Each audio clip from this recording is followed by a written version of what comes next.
This was going to be a video about Sony trying to copyright Let's Play, which is stupid. But something happened, and I can't not talk about it.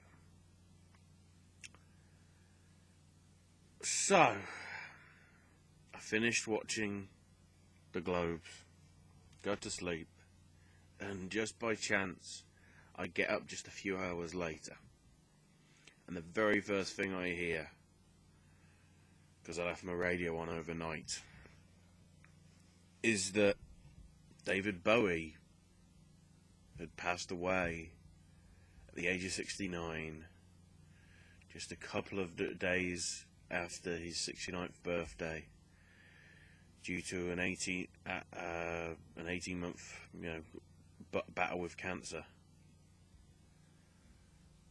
And it's got me.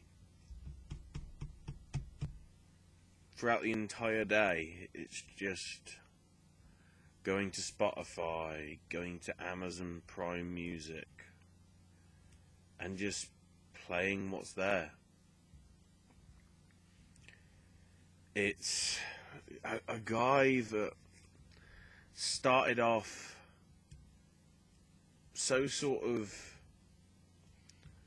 well, he was always very secretive and never really did that much.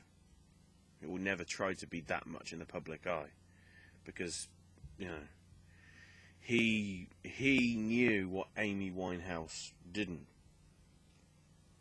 I'm not trying to compare them. It's just what happened during his years.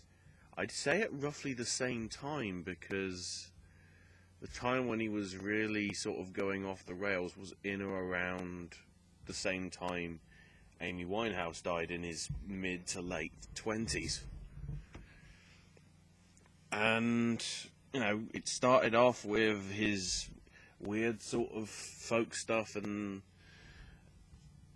there was that Invisible Gnome song, which, if you've heard it, it's bloody weird.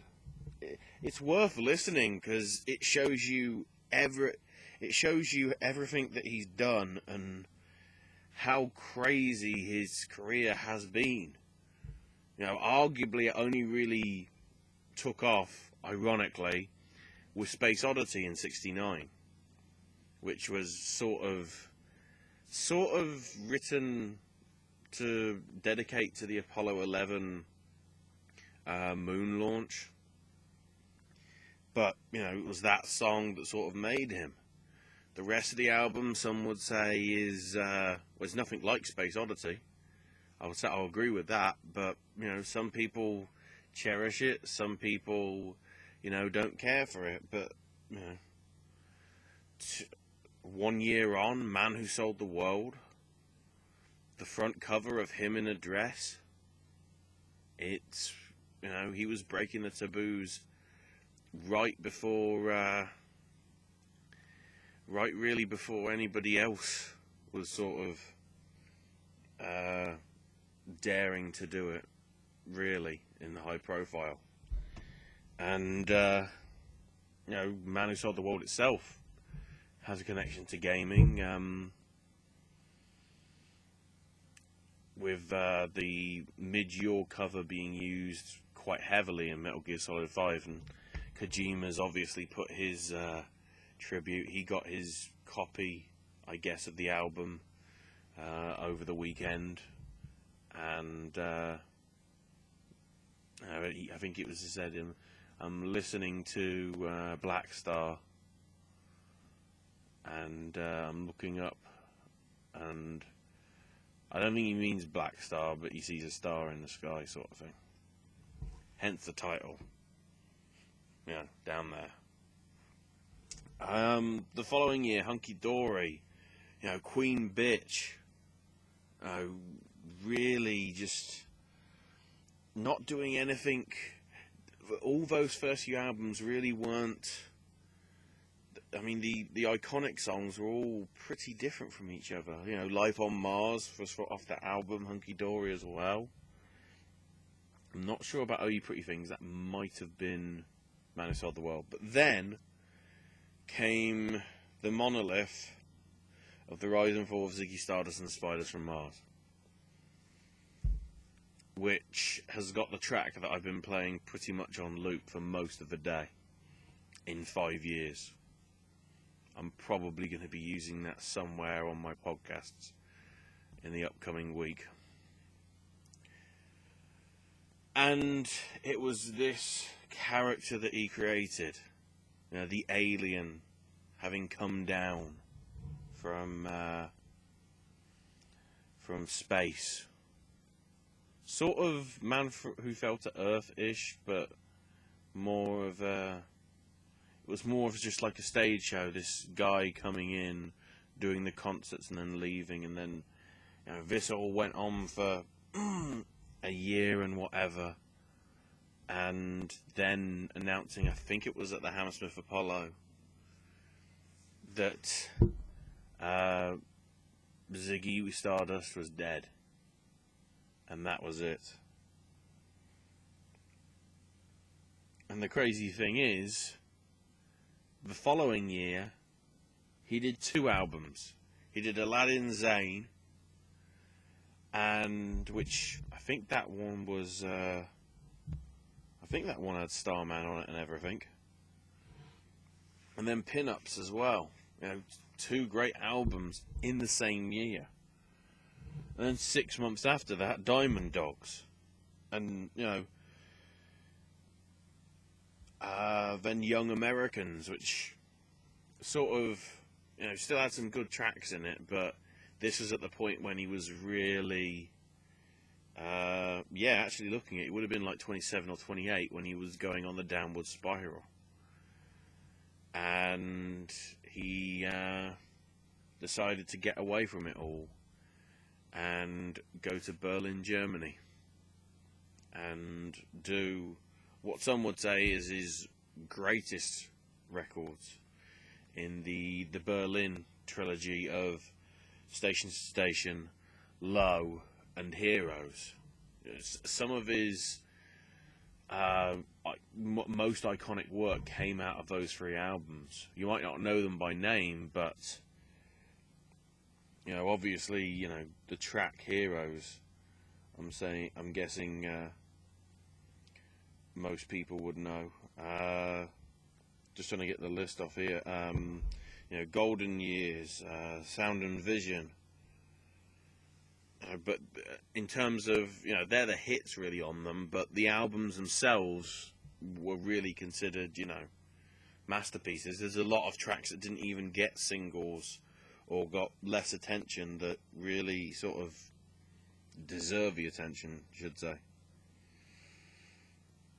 When you had Lodger, and moving into the 80s, you had Scary Monsters, Super Creeps. He did the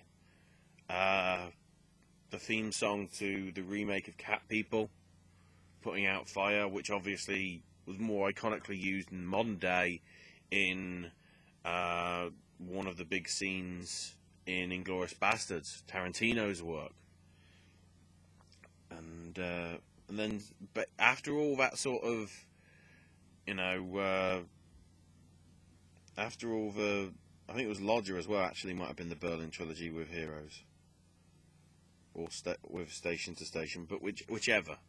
That sort of stuff was very sort of, you know, low in tone, you know, apart from like Sound and Vision and whatever, which sort of does stand out. But then pretty much after that, you had the sort of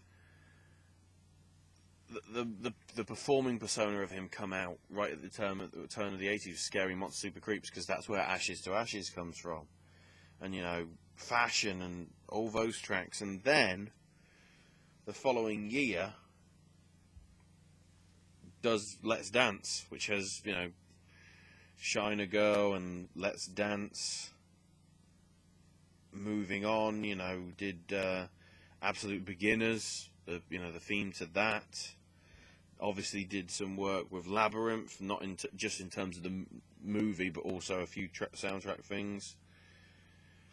Black Tie, White Noise, Tin Machine, Outside, Earthling, Heathen, Reality, and then, pretty much nothing for 10 years, apart from compilation albums. And then, as if from nowhere, he just suddenly drops the next day. And it was one of the best albums of 2013. Then you had the new track buried away on the Nothing Has Changed Greatest Hits album. And then, of course, literally, well, I guess technically Black Star came out late 2015. But then the Black Star album itself was the fact that the very last video that came out was Lazarus, and the lyrics where he says, "I'm in heaven," it's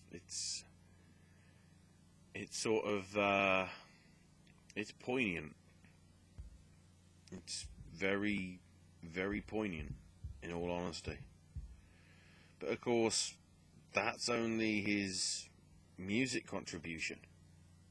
It doesn't even include the fact of his movie work, and actually his somewhat video game work. So he was doing, small appearances here and there, just looking at the list here on Wiki, The Image and Theatre 65, and I think it was even in a Ice Lolly commercial, I think over here in the UK. And then, obviously music took the focus, but it was his first major film. The film that AJ reviewed in Versus. Again, the irony. Man Who Fell to Earth. Considered a big standout performance, really, in that. Then was the narrator in the 80s re-release of The Snowman. A lot of people would recognise him as being the narrator. They've done various ones throughout the years and whatever. Also the television appearances, the Little Drummer Boy thing with Bing Crosby. That was something that you all thought would never work. Bowie with Crosby, that's two different styles. One of the best Christmas songs that there is. Had an uncredited cameo in Yellowbeard. And then in '83 did Merry Christmas, Mr. Lawrence and the Hunger. Two very, they're adult films, so I wouldn't say they're very different. But when you look at his, 86, Absolute Beginners he was in. But then, of course, he was in Labyrinth as well. So, a lot of crazy stuff. Had a cameo in Last Temptation of Christ. Cameo in the Twin Peaks movie, Fire Walk With Me. Had the cameo in Zoolander. The sort of guest appearance in Extras, the Ricky Gervais thing.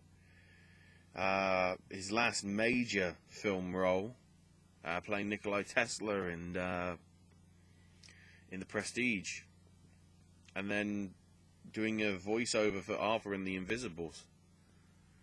Which, I guess was his last major thing, actually. His last major contribution. And, of course, the other two Arthur films, I don't think they've ever even come out of the French language and ever got dubbed. Because they weren't considered a success. And if they have, it certainly hasn't got Bowie in them, because he never did them. So I don't know whether his character, because I haven't seen Arthur and the Invisibles, I'll be honest there. But his last few things, he was Lord Royal Highness in SpongeBob SquarePants. I'm guessing the TV series rather than the movie. and then a few cameos in August, and sadly his last appearance on screen was Bandslam. Ugh. You know, I love his work, but it's a shame that his last thing is going to be that. Shall we just, just say The Prestige was his last appearance? Just ignore that the other ones happened. Well, bar SpongeBob. But then, of course, you've also got the Ziggy Stardust concert movie, which is one of the, considered one of the best concert movies, up there with, like, Gimme Shelter and Woodstock and all sorts of those. And then was producer also of the documentary on Scott Walker. Did that. Plenty of documentaries though. Cracked Actor, his 70s documentary. That's a really good look at where the craziness of his career was going. That's a really top one. And then also appeared in Mayor of the Sunset Strip for a bit. But then two other ones which you can find on YouTube, and I know you shouldn't be watching these on YouTube because of copyright stuff, but I mean actually free because of the documentaries that are there. There was a documentary on David Bowie and Ziggy Stardust, which mainly just encompasses the early years right up to then. There's also Sound and Vision, which I think was done in in the late 90s, because some of the stuff that's brought up was for the album that came out then. But that is an hour-and-a-half documentary, sort of covering pretty much everything up to there. And then the other one, which I don't think is up on YouTube, but if you can find a way of seeing it, I think if you're in the UK, it's being actually shown on iPlayer for like the next few weeks or so, as of recording this on the 11th of January. 5 years, which looks at 5 key years in his life. It's not the 5 years that most people would consider, which is basically the period from Space Oddity to Ziggy Stardust. It's basically picking out the years where things changed, and I think one's probably the first Space Oddity sort of time, but Ziggy Stardust is I think the second or third, because it then revolves into the Berlin sort of period, and then I think the last year is when he does the Let's Dance stuff. But basically, it's 5 years showing how he evolved from one year to the next year that they cover, and how he never stayed stable. When he could do a lot of stuff in the same genre, he always changed genre. Even with the last 2 albums, Next Day is a sort of just a whole mix of everything, and it's brilliant. And then Black Star is very sort of jazz and sort of very sort of underplayed. It's in terms of his gaming stuff, though, I do want to, just for my notes, quickly bring up the Eurogamer article, because it did actually mention some of the contributions that he actually did, because there were amazingly some. Obviously I mentioned the Metal Gear Solid one, but also Omicron, the Nomad Soul, which was called the Nomad Soul in Europe. He did some stuff in there. The big thing about that was that game was made by Quantic Dream, David Cage, and it came out for, I think, PC and Dreamcast, and I think that was the early stage of the mocap, because the music video that he did for it, which I think got released on a PC demo thing. The YouTube version isn't great quality, but considering that the game is like 15 years old, it probably isn't going to be good quality. But you can tell that this is the basis of the motion capture that David Cage loves so much and has brought into every one of his games since then, from Fahrenheit/Indigo Prophecy to Heavy Rain to Beyond Two Souls, and then obviously on to the upcoming Detroit. And then also played a couple of characters in the game Boz, apparently. Oh yeah, he played Boz, who was a revolutionary, and then the lead singer of a group called the Dreamers. And yeah, did a few tracks actually for the game soundtrack, along with a music video one for the main thing. So yeah, he's touched everything. So many tributes from so many people. Rock stars, film stars, game developers. It's a guy that,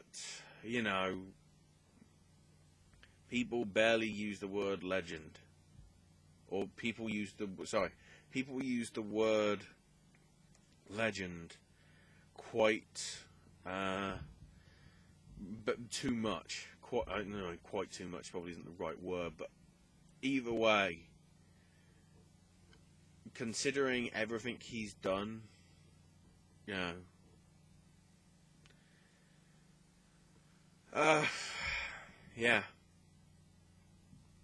Sorry, I can't end it on a funny note. Rest in peace, David. As it says down there.